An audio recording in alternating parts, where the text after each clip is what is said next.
Privatisation अच्छी चीज है अगर लिमिट में की जाए। आज की सरकारें ज्यादा कर रही हैं। अभी आपके सामने एक एग्जाम्पल देती हूँ। हरियाणा की सरकार ने एक नया प्रोजेक्ट लॉन्च किया है, अगर तुम्हें पता हो, जिसमें सरकार ने, लिखित में आया था अखबार में, सरकार ने क्या कहा, अगर किसी की सालाना आय 1,80,000 से कम है, ये बहुत ही कम है, 1,80,000 पूरे साल के, किसी को इतने से कम मिलते हैं, तो वो अपने बच्चे को अगर सरकारी स्कूल में भेजता है तो उसको 500 रुपए फीस देनी पड़ेगी। 500 रुपए फीस देनी पड़ेगी। और अगर वो अपने बच्चे को प्राइवेट स्कूल में भेजता है तो उसकी फीस हम भरेंगे, यानी सरकार भरेगी। 1,100 रुपए तक हम उसको फीस दे देंगे। अब सोचो, अपने घर से बच्चा सरकारी जाएगा तो पैसे लेके जाएगा, और प्राइवेट जाएगा तो खाली हाथ जाएगा, क्योंकि उसके पैसे कहाँ से आएंगे? सरकार। बड़ा अच्छा काम है ना, अच्छी चीज तो है ये। लेकिन इससे पता है क्या होगा? 5-7 साल बाद सरकार कहेगी बजट बहुत गड़बड़ा गया और ये जो 1,100 रुपए हम देते हैं, हम आगे इसको कैरी ऑन नहीं कर पाएंगे। उन 5 सालों में सरकारी स्कूल बंद होने की कगार पर आ गए होंगे। धीरे धीरे करके सरकारी स्कूल से एडमिशन्स खत्म, अभी भी कम है, खत्म। फिर 2-3 साल बाद क्या करेंगे? बजट में कहेंगे सरकारी टीचर्स बिना बात तनख्वाह ले रहे हैं, बच्चे तो हैं नहीं, बिना बात पंखे चला लेते हैं, खर्चा है, चपरासी रखना पड़ता है, क्योंकि सरकारी स्कूल के टीचर कहाँ जाएंगे, सैलरी तो मिलती है मोटी। फिर कहेंगे सरकारी स्कूलों को प्राइवेटाइज कर देते हैं, जिसको खरीदने हो स्कूल वो बता देना। पूरे देश में इमेजिन करो, हर गांव में स्कूल है, कितनी कितनी जमीन होगी, हर जगह कुछ ना कुछ बिल्डिंग बनी हुई है। ये अरबों की संपत्ति है। किसके पैसों से बनी है ये? हमने कभी तो टैक्स दिया, हमारे माँ बाप ने, दादा ने। हमारे उस पैसे की संपत्ति को बेचने वाला कौन? सरकार। वो पैसा खाने वाली सरकार।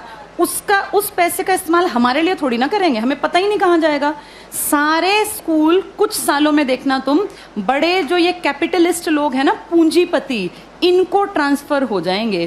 कारण यही होगा कि भैया हम तो मेंटेन कैसे करें, बच्चे नहीं आते यहाँ, हम कैसे करें?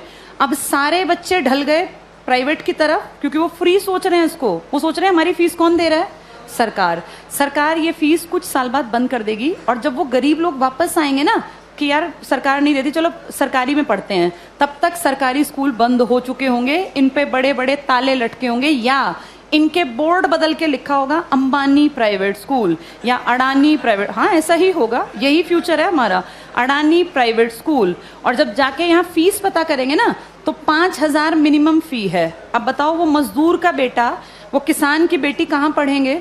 सब चीजें इतनी महंगी हो जाएंगी आने वाले 5 से 8-10 सालों के अंदर कि तुम्हारे देखते देखते चीजें बहुत ज्यादा बदल जाएंगी। और सरकार निजीकरण का, जो लोग पक्षधर है ना, जो कहते हैं निजीकरण अच्छी चीज है, निजीकरण अच्छी चीज है अगर चीज ऐसी हो जिसको अमीर लोग इस्तेमाल करते हैं। भाई ये एरोप्लेन है, अमीर ही जाता है इसमें बैठ के, कर दो प्राइवेटाइज, हमें कोई दिक्कत नहीं, बेच देते एयर इंडिया, दिक्कत नहीं है। लेकिन प्रॉब्लम वो है जिस चीज का इस्तेमाल कौन करता है? गरीब। और तुम उसको प्राइवेट कर रहे हो। जैसे गरीब के पास ऑप्शन भी तो नहीं है ना।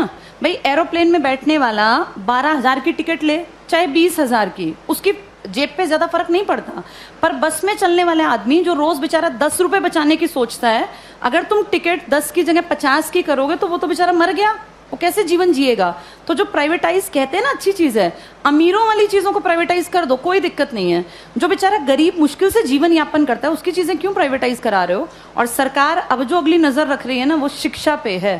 तुम्हारे ये स्कूल कुछ सालों में सारे जानबूझ के डूबते हुए दिखाए जाएंगे। ये सब चीजें ना इतनी प्लानिंग से होती हैं कि पता नहीं चलता कैसे चीजों का स्तर पहले धीरे धीरे धीरे गिराया जाता है, और ऐसे दिखाया जाता है काम नहीं कर रहे, काम नहीं कर रहे। आज की डेट में किसी इंडियन से पूछो सरकारी स्कूल का क्या हाल है, तो वो 100% क्या कहेगा कि बहुत बकवास, कुछ पढ़ाई नहीं होती। ऐसी पिक्चर दिमाग में क्रिएट करके, और 10-20 साल में रास्ता बन गया कि हर आदमी के मन में कि यार ये बकवास है, बहुत पैसा खाता है सरकारी स्कूल सरकार का, और करता कुछ नहीं है, तो फिर इसको प्राइवेट करना बेहद आसान है। ऐसे ही बिजली में किया गया, ऐसे ही रेल में किया गया। जब चीजें प्राइवेट होती हैं तो पैसा क्यों कमाने लगती हैं? भाई सरकारी क्यों नहीं कमा पाती? क्या ऐसा है प्राइवेट में कि पैसा कमाने लगती है वो चीज? प्राइवेट में आदमियों से काम लिया जाता है, सरकार में निकम्मे जानबूझ के बनाए जाते हैं। अगर इन सरकारी स्कूलों पे time to time school inspectors आए, हर मंडे चेकिंग हो, और स्कूल इंस्पेक्टर का काम ही ये हो कि आपके अंडर जितने स्कूल है ना, वो आपको मंडे ट्यूसडे फ्राइडे जाके चेक करने हैं। किसी भी क्लास में इंस्पेक्टर जाए, तीसरी क्लास खड़ा हो, किसी बच्चे को यहाँ लिख के दिखाओ, नहीं लिखना आया तो किसकी जिम्मेदारी है? ये पकड़े जाएं। अगर 2 साल ढंग से काम कर लेंगे, टीचर्स कैसे नहीं पढ़ाएंगे? टीचर्स इसीलिए नहीं पढ़ाते क्योंकि टीचर्स को पढ़ाने का माहौल ही नहीं दे रखा, इतने फालतू के काम दे रखे हैं ताकि आने वाले सालों में दिखाएं कि ये बकवास स्कूलें ही बंद करना ही ठीक है। फिर आपको और मुझे भी लगेगा हाँ यार, ये सरकारी स्कूल कुछ करते ही नहीं है, जबकि असलियत ये है कि सरकार चाहती नहीं कि सरकारी स्कूल कुछ करें, वरना हर कोई काम कर सकता है। इन्हीं सरकारी स्कूलों से IAS निकले हैं ना पहले लोग। जब तक ये प्राइवेट का कॉन्सेप्ट नहीं था तो पढ़ाई यहीं थी। आज भी सरकारी स्कूल का टीचर बनने के लिए math, science, English, reasoning, Hindi, GK, current सब सीखना पड़ता है। टीचर बनना आसान नहीं है सरकारी स्कूल में। जो तुम पढ़ रहे हो ना, तुमसे ज्यादा पढ़ना पड़ता है। और उसके बाद फिर कहते हैं सरकारी स्कूल में करते क्या है। माहौल तुम चाहते ही नहीं क्रिएट हो, फिर बनेगा कैसे? आगे